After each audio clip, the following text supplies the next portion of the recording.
We just wanted to start here in a good way. Thank you all for coming here today to our very first virtual storytelling from our program.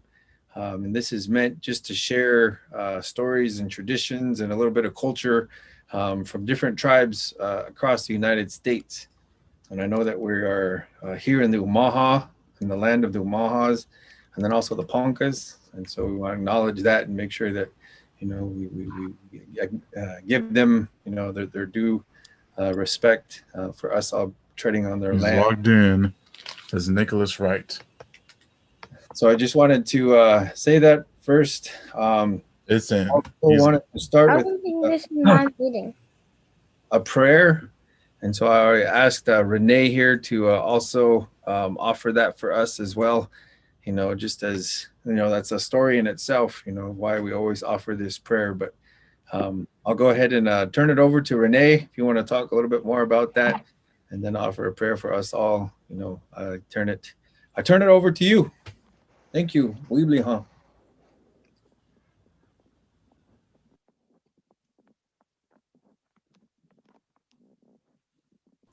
You're on mute too, Rene. Can you hear me? I was really talking. I said, before I start, I'll introduce myself, in Umonhon language. So this is how my mother taught me. So, ewe de wongide, ebeblite wiblatomik, Umaha ejaje wiwitate, shonge chube wa'u. Wache ejaje wiwitate Rene Sansusi.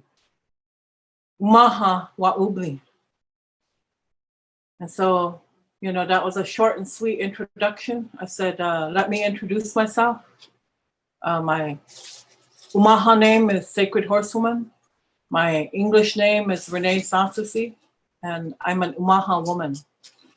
So I'll begin the prayer, and I'll do both Umonhon and English. So.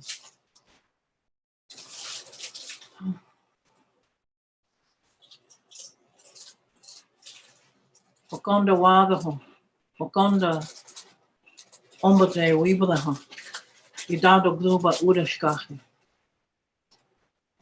Wakonda shingijingama wachubeyaka. Diuji wiwiftama awagi wahui. Ukite amashti ewe wahui. Wakonda ni wachubeyaka. Weeblaha. Creator, thank you for this day. Everything you do is good. Our children are sacred. Thank you, Creator. Our water is sacred. Thank you, Creator. Bring a blessing to my family. And bring a blessing to all the people who are here. And I pray that everything will go well and that the words that will be shared this evening, will all be good. In this way, I ask for a good blessing for the days to come and for our people, our elders, our youth, and our men and women. Wakonda, Wiblaha, Ewe de Wongile, all my relations. Okay, I lit a little bit of smudge, so that was burning at the same time I was talking or, saying the prayer. So, usually, when I'm presenting, I have all kinds of stuff, whatever, presentation outlines and you name it, But this time I felt like this is about storytelling and the way I had told Echo Hawk when he first asked if I would come and share stories or I thought about it and I thought, well, since I'm like the first storyteller coming on, what I will focus on are the traditions of Native storytelling. And especially it's meant for people who may not be familiar with how stories are told. So I do have a little outline, but it's pretty brief. But if you're interested in it, it's not like has a lot of information on it. It's just the basic outline that I go from right now. And this first one that I'm going to talk about, first topic, is about how stories documented our travels. So the indigenous people, the native people, the tribal peoples of this land, which we call Turtle Island, had many forms of storytelling. And storytelling was a way to document, our travels. So sometimes when we were traveling, when we were moving camp, or we were moving from one area, one region to another area, to another region, then, we recorded that time, by recalling what happened. So like as an example, one example I can give you is, I guess, kind of give it a title myself. I could call it the Great Migration, the great, travel, whatever you want to call it. But my understanding and my learning about it after hearing different versions of it from different tribes. And this is what I will give you as an opening. So, Pahongadi. And this is how my mom would always start her stories. Pahongadi. Pahongadi meant like, long, long ago, just like how Star Wars begins, right? Long, long ago, and it's a galaxy far, far away. So long, long ago, we, the Umonhon people, present day, we came from the East Coast, and we lived along the areas where present day Kentucky, Tennessee, North Carolina, all along in that area is where we were living. And we lived in the mountains and in the forests. And we even lived in the Smoky Mountains. So there was a time when we were visited by these spirit people. There were 7 of them. These spirit people came to all the tribes along the East Coast and told us, at that time, to prepare to move inland. And from that, there's a whole story behind that, with the 7 spirits. And I'm not going to go into it because it is a long story. And but from that, what happened is that a great council occurred, a great council of all the tribes that were living along the East Coast. And the way my mom described it, she said that there were, you couldn't see one end of that circle from the other end. That circle was that large. So in that great council, then everyone had, a voice, because, that's part of what is a part of the Umonhon people also in our circles. Everyone had a voice. So considering that this was a great council, then there were representatives from each of the tribes who spoke. So imagine if, you were sitting in a huge, big circle, council circle, and imagine, trying to, everybody having a voice, all the representatives, how long that must have taken. I think that took days, if not longer than that. But once everybody's voice was heard, the agreements that were made in that council were that some of the people would start moving inland and some of the people would stay behind. The ones who stayed behind, to guard the East Coast are the tribes that we call the older brothers. And that's like the Wabanaki, the Delaware, all the Chalagi people, the Cherokee. So, and the rest of us moved in. So part of that story goes that when we were traveling, my mom said that path was so wide because all the tribes that were leaving the East Coast left footprints behind. So that path was so wide, she said you could look back and see how wide that path was. And that meant that there are many, many people, thousands of people leaving. That journey took a long time. I would say roughly maybe 1,000 years, because we had many stops along the way, moving from the East Coast and coming to, where we're at present time, the Umonhon people. We had many stops. So we, stopped along the way, and we would, live in those areas for several decades or a couple hundred years, and, and then we would move on again. So when we got here to around this area, there's a lot of stories about that as well. And this is how we got our name, the Umonhon. And a little quick story about that, because we were moving with all our Degiha relatives. The Degiha people are the Umonhon, like myself. The Ponca, the Poncas that live here in Omaha and Lincoln and, and Niobrara. And the Quapaw, the Osage, and the Kansa, or the Ka, as they call themselves.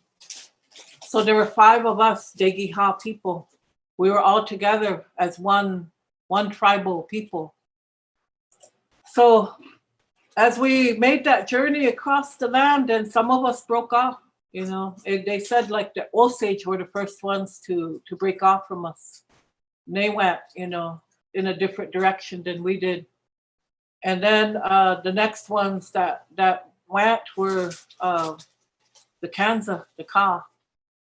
And then the Omaha and Ponca were one people for a long time. But there were also one people with the Ugahpa, the Quapaw people. So we were crossing, some say the Des Moines River, what they call it now. Some say the Mississippi. I've heard, 2 versions of that. But when we were crossing that river, we were in our boats. Our boats were these round boats. They called them bull boats. Yeah. They were skin boats. And all our people were tied together. Each boat was, had a cord or a rope that, was strung from each boat to the next, so we could stay together. Well, during that time that we were making our way upriver along the Des Moines, they said that it was really foggy. So the Ugahpa people, the Ugahpa and Yaushinga, their boats, or that rope that held them to us, it broke. And then they said they continued down, going down the river.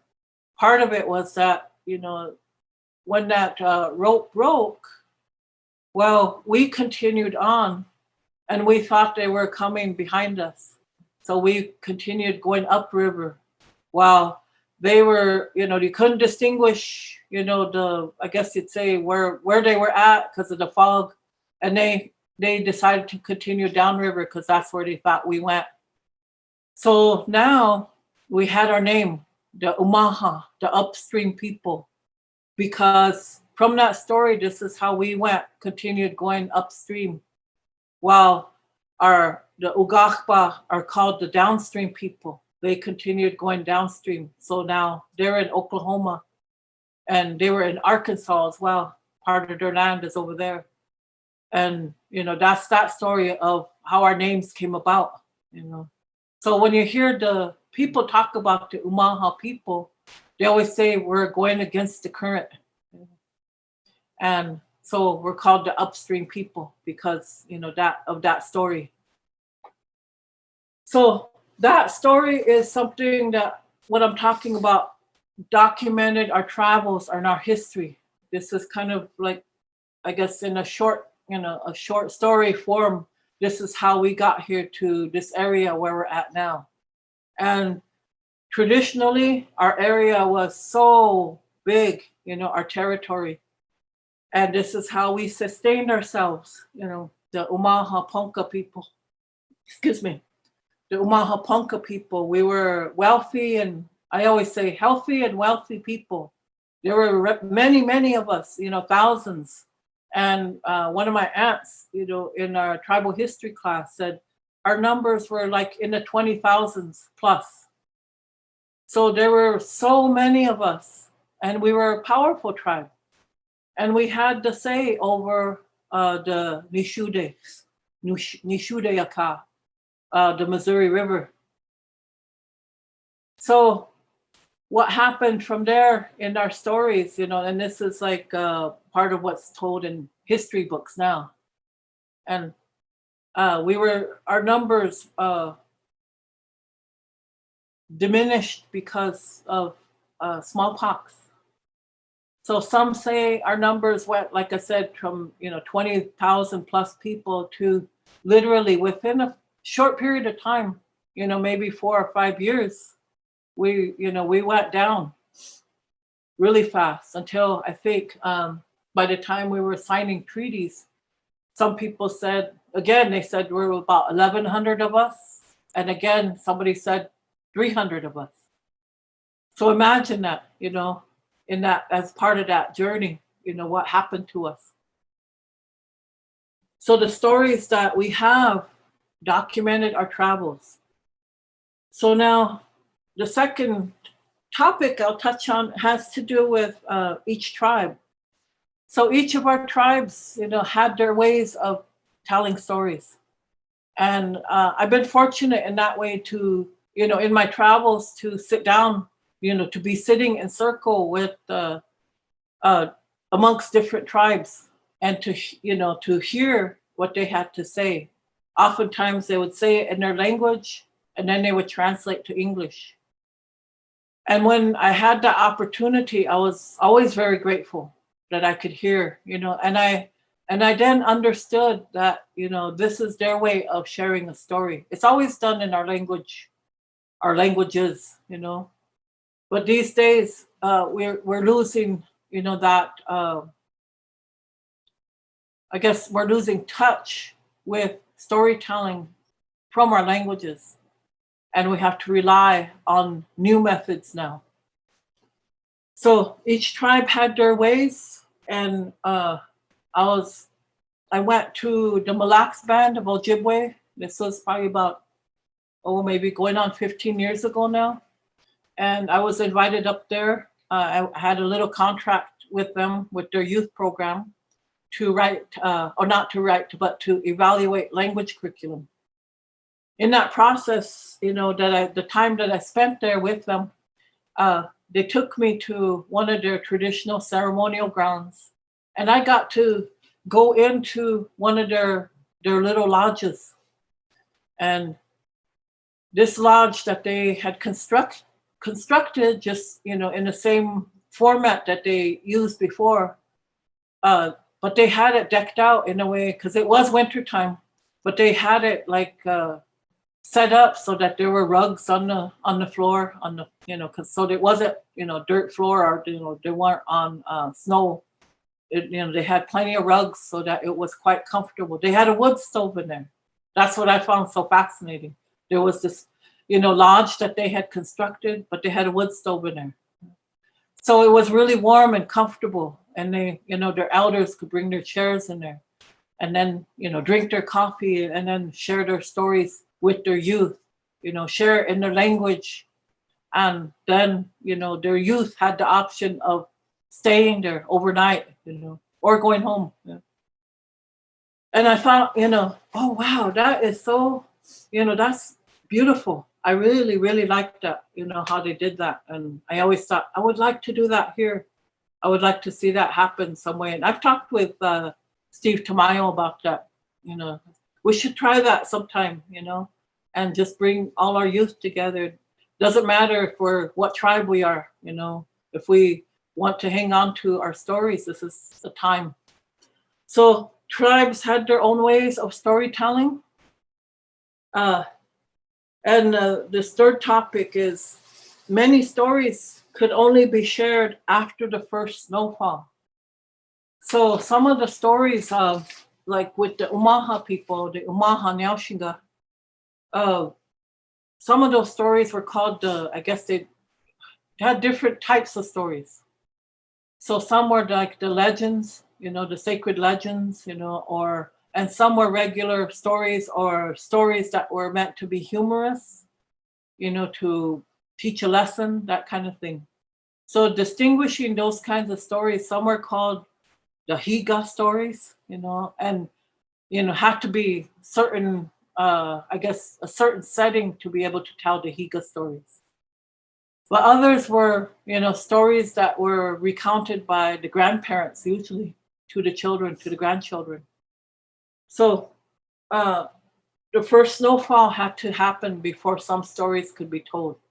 And when I was going around and visiting these other tribes, they had the same belief. They said, we can't tell these kind of stories until after the first snowfall. I had an experience recently, and that was like, I was invited to tell coyote stories over at Spring Creek Prairie, the Audubon Society's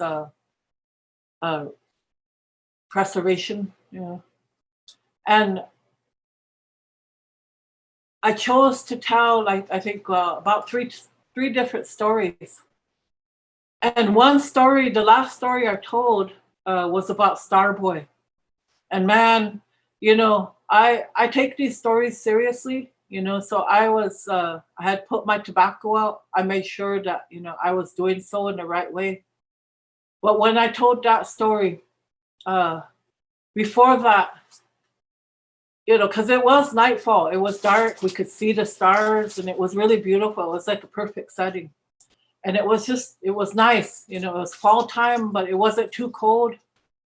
But as soon as I start telling that Starboy story, then the weather shifted just like that. It got really windy and it got icy cold. And then I thought, okay, this is one of those stories that, is supposed to be told after the first snowfall. And I excused myself. I mean, I finished the story, but I excused myself to the spirits, put my tobacco down again. And we were finished by that time, but it got cold. So here we were, making our way back to the car.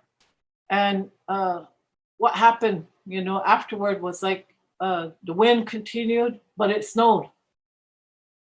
And, it snowed just enough that when I woke up the next day, there was snow on the ground. And I felt like, maybe that's because I told that story, that was kind of like, for me, that was a logical conclusion. Others might not think so, but I felt like I told a story out of its time, so they made it snow.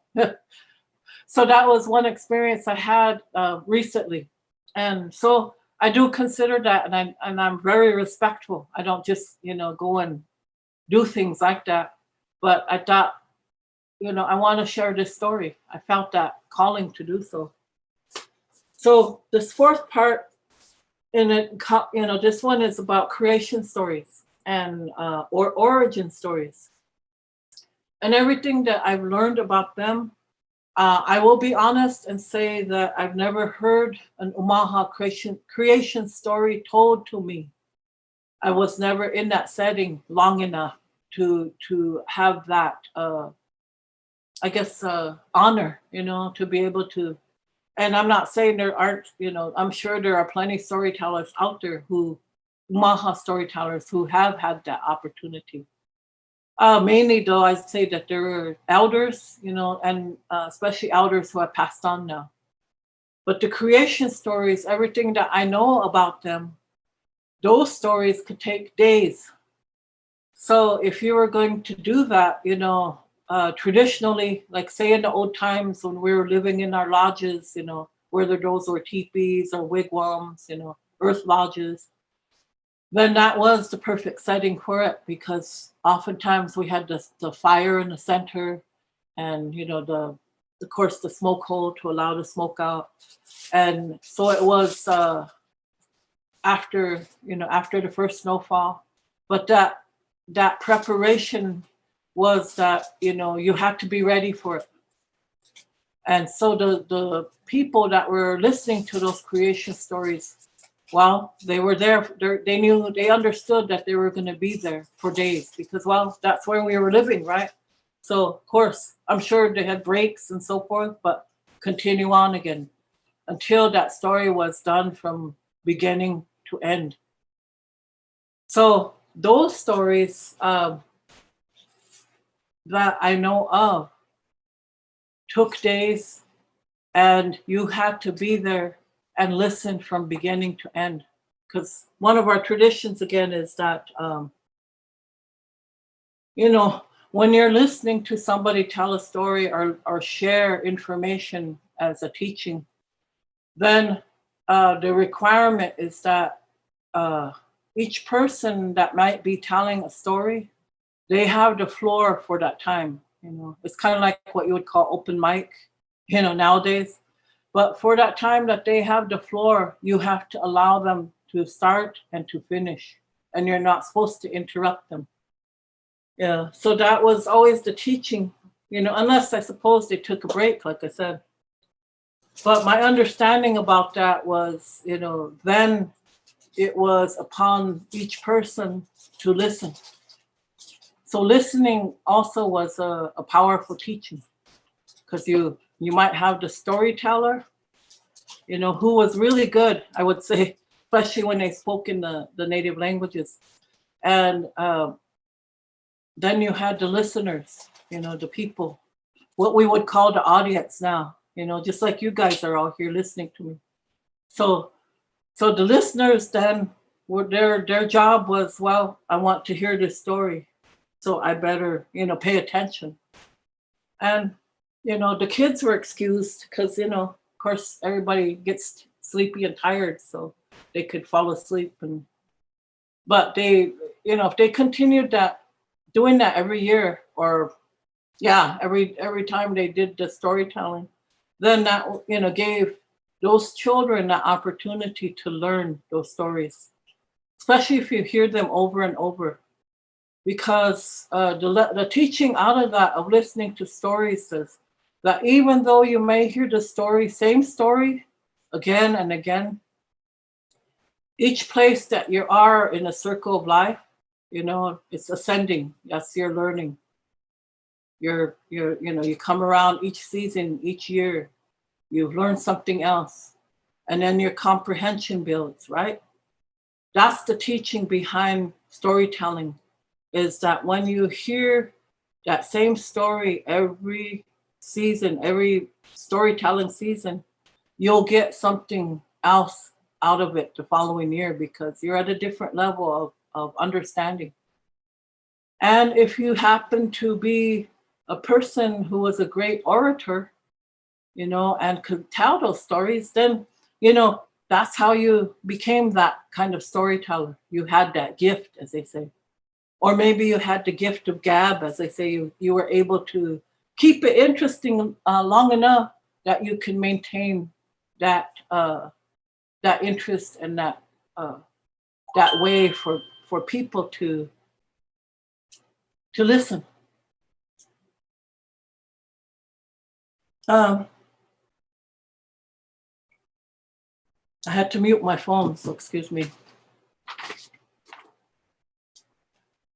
So those origin stories could take days to share. And I know maybe just one or two origin stories. And of course, the creation story that most people have heard, about Turtle Island, how Turtle Island came to be. And, that story, I've heard different versions of that. and from the Ojibwe, and then from the what I've learned from by reading about the Haudenosaunee. I haven't heard them yet in their I would say in that way of a traditional setting. But it's always again there's the versions of it that I've heard are about how Sky Woman came here. She fell through the sky, the hole in the sky where she came from, and she became like one of the first sacred women to be here on Earth. But also that in that story, it was also about the flooding that happened. About how the Earth was inundated with water, right? It covered the whole Earth. And you guys, have you heard about that? How the Great Flood had happened? I mean, I'm not talking about Noah's Ark's version, I'm talking about native version.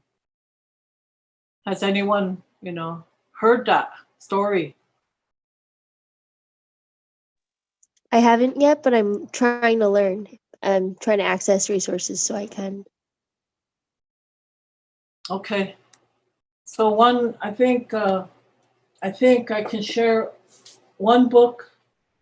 Well, I mean, not just one, but this one is a good example to check out, and because it has a lot of stories, especially from out east, and Native American stories. Joseph Bruchac.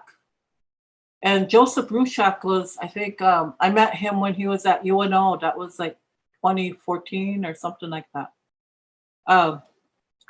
And he is a traditionally trained storyteller. So for him, telling stories is like, he will wear his whole traditional clothing and, all his, like regalia. But it's not like, dancing regalia. This is like the kind of role that he plays in his tribe, that kind of thing. And so to me, it's like he really is a traditionally trained storyteller. So that kind of creation story about Turtle Island, came about, from the Haudenosaunee. And I've heard the Ojibwe version of it, but you can check out, these books that I'm talking about. Joseph Bruchac, and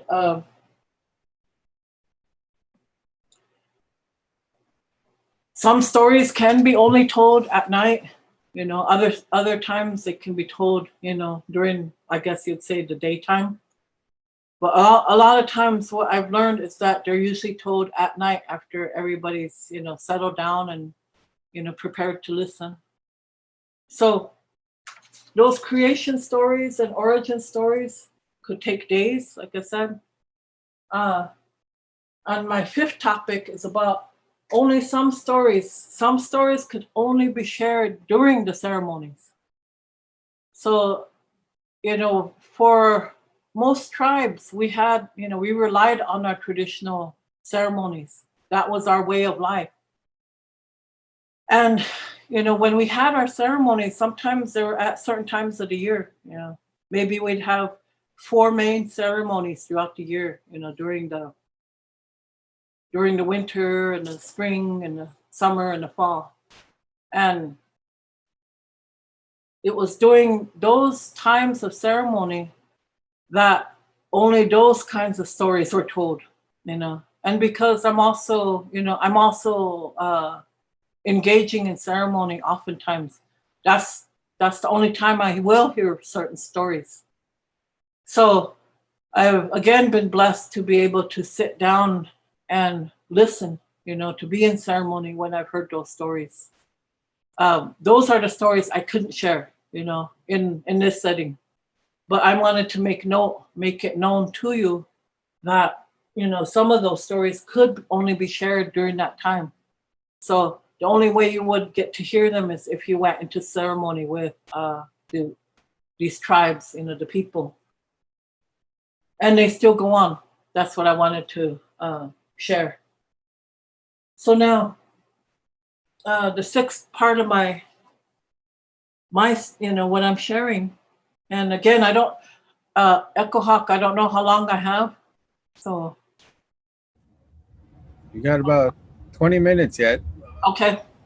So I'll talk about my mom's stories, of what she shared with me about her childhood, particularly. And my mom's name was Alice Sansusi, and she was a language keeper of the Umaha tribe. One of our fluent speakers that passed away she passed away 5 years ago. And since then, we've lost many others. So because she was fluent in both Umaha and Ponca, then she had she could rattle off those stories in the language. She was very fluent, so she, often had that, I guess, that gift of being a good orator. So, but she would share her stories oftentimes about what it was like for her growing up. So my mom, she came from the Vatada people. The Vatada was a clan, is a clan, not was, but is a clan in our tribe, the Umonhon people, Umonhon nation. And that name, Vata, I was trying to pronounce it right, Vata Vishon,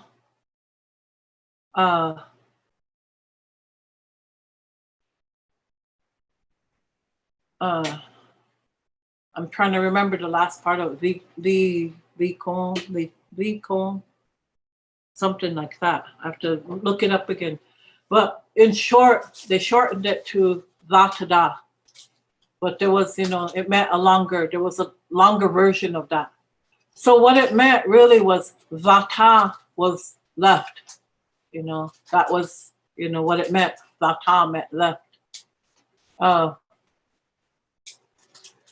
And it literally translated to those that sat left of the Honga, So in our tribal circle, in our Huluga, all the clans had a place. They knew their place, in the circle. So the Honga clan was considered the leader clan in the Umaha tribe, and still is to this day. So oftentimes when we have our tribal councils, still we have people that are represented from each of those chief clans or leader clans. So the Hunga were the main ones. So what the Vatada meant was those that sat left of the Hunga. So this was my mom's clan. And then underneath the Vatada people were other subclans, they call them. So her clan was, as she said, the Chida, the eagle, and Depa, the buffalo head. So this was her clan, Eagle and Buffalo Head clan.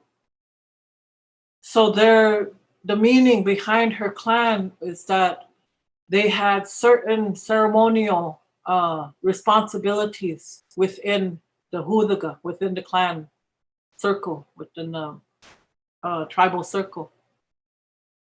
So she was raised by her grandparents, and her grandparents were very traditional in the sense of that they both were, they spoke the old dialects of the Umaha language. And her grandpa also happened to be Carlisle educated. So Carlisle was one of the boarding schools out in Pennsylvania, Carlisle, Pennsylvania. And a lot of the children back in the day, were taken from their families, often forcibly or tricked, from their families, or threatened. There are all these different ways that they were separated from their families and sent off to boarding school.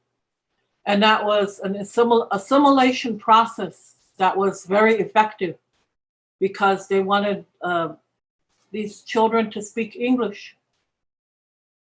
Well, since he was Carlisle educated, he didn't lose the use of the Umaha, language. He maintained fluency.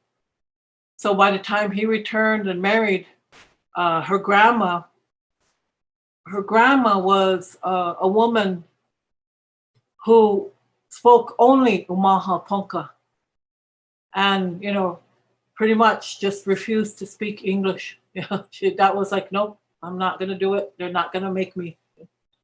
And the story with her grandmother was that how she escaped being taken off to boarding school was that when those, I guess, the missionaries or the government officials, I guess, to put it more accurately, they came for her when she was a little girl.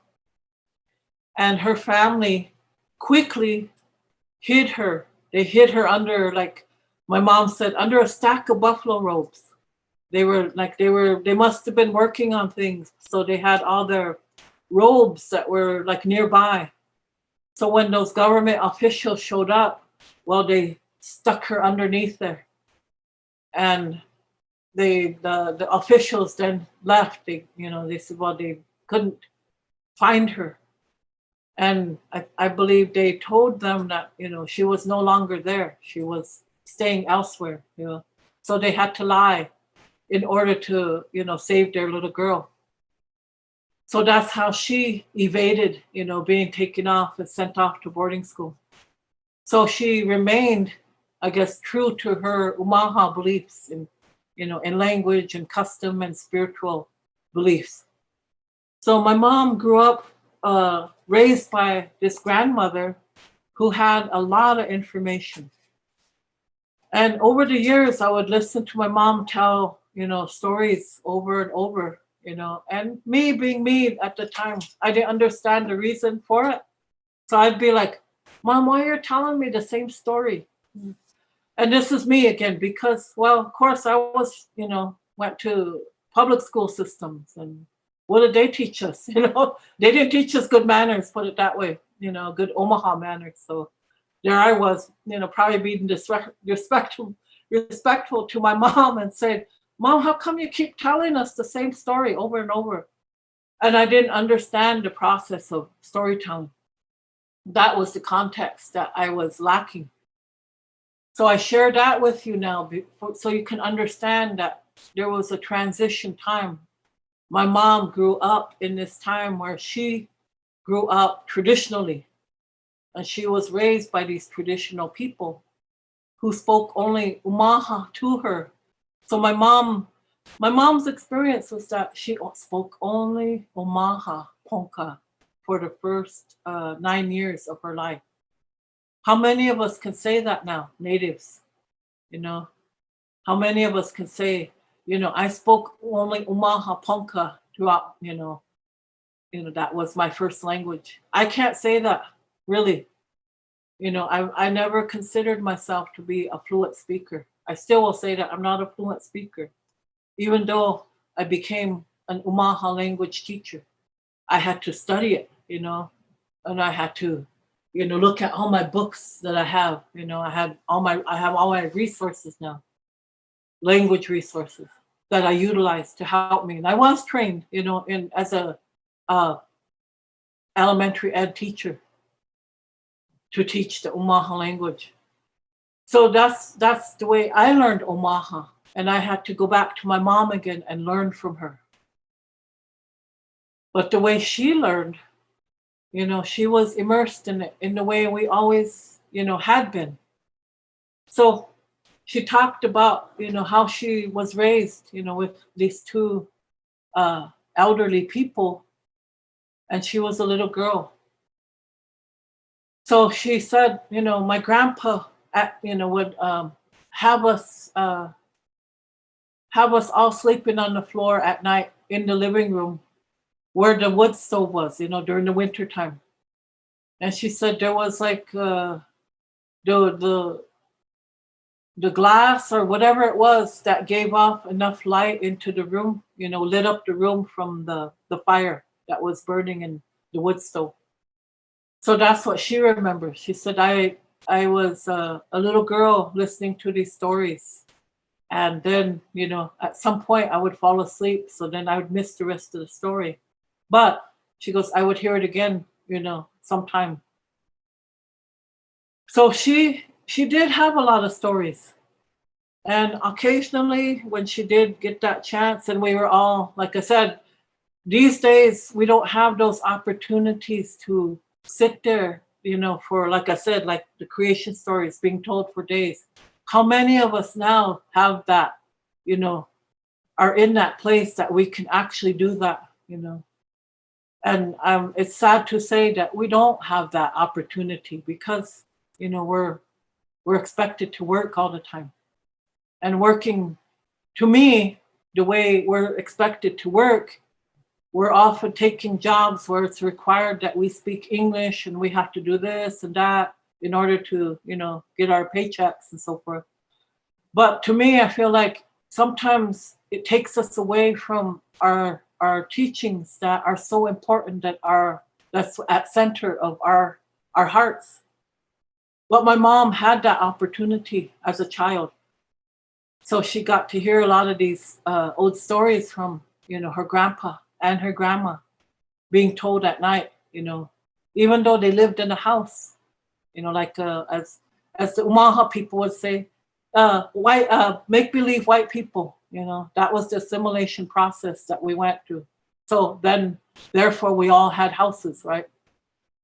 My mom in her childhood was considered well-to-do, and that was because they had their own, I guess you'd say, homestead. They had a way to support themselves. They had gardens, they had animals. They had, everything that they needed to sustain themselves. And this, this kind of sustainability, that's not how we traditionally had done it, right? Because we would go out and hunt our buffalo, right? But this way, I guess this new way that was introduced was done through the Dawes Allotment Act. So for any of you who are historians or who are interested in history, look at the Dawes Allotment Act. My mom was a product of that.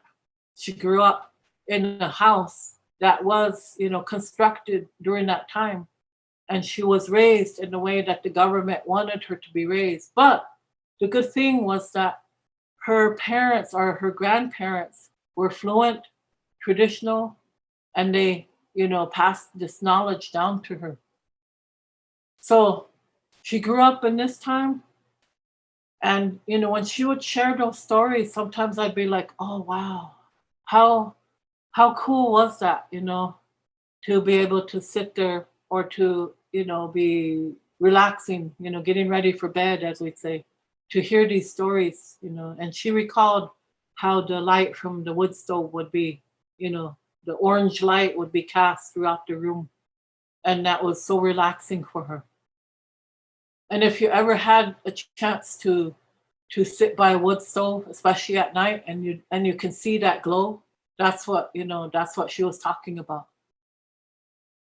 So I felt fortunate in a way that, what she shared with us, what she could share, because again, we had to go to school, we had to do all these other things, pulled away from home, so that, she was able to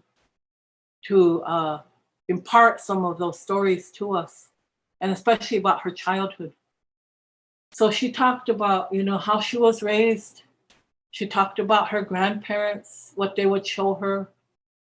And each time she told these same stories over, I would, at different ages of my life, understand something different. And she'd always talk about her grandpa. And one day, I think maybe it was more recent, to be honest, maybe like within the last 15 years or so, I finally asked her, I said, Mom, everything you're describing about your grandpa, I said, was he a medicine man? And when I asked that, question, she goes, yeah. And I go, oh, it finally, occurred to me, because everything she was describing about him and what he had done and what he shared with her. And I finally realized, wow, my mom was raised by some very powerful traditional people. She talked about her grandma having a sweat lodge. And, this was back in my mom was born in 37, so this was back like in the 40s. So sometimes I've heard our people, because again, through assimilation, so many of our Umaha people have been Christianized. And but in that process of being Christianized, they were also, they lost touch with the ceremonies.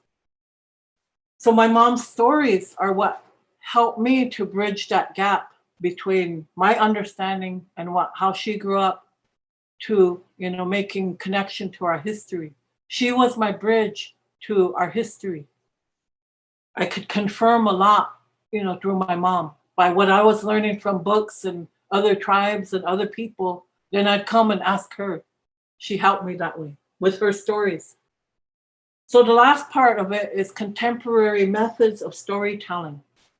So nowadays, just like I was noting at the beginning of, what I was talking, when I began talking about our traditions, we have technology now.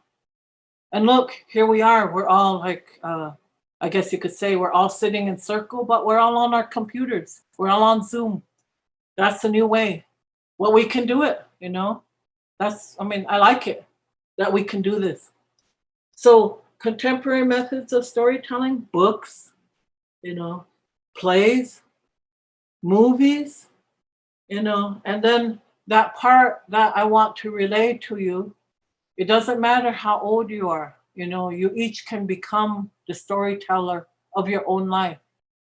So what is your story? So that's where I want to turn it back over to you. If you have any questions, let me know before we, stop.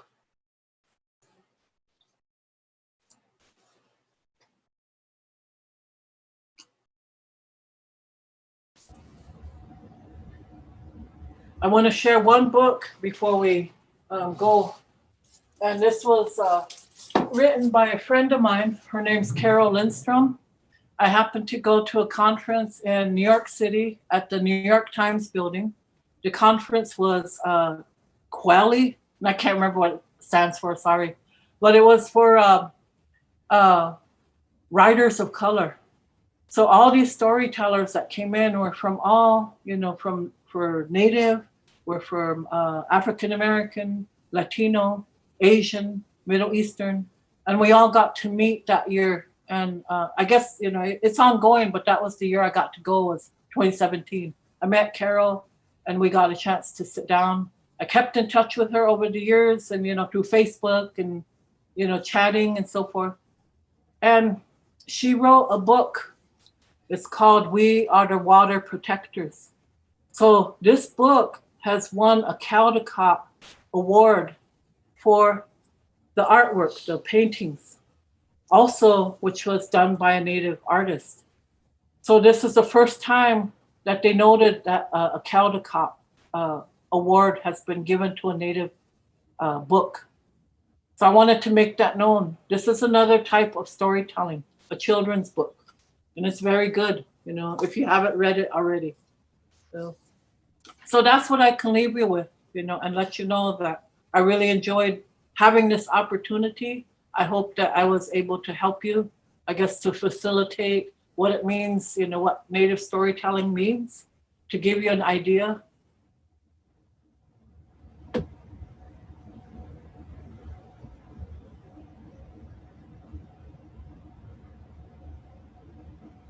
Uh-oh, I think it froze. Are you still there, Rene?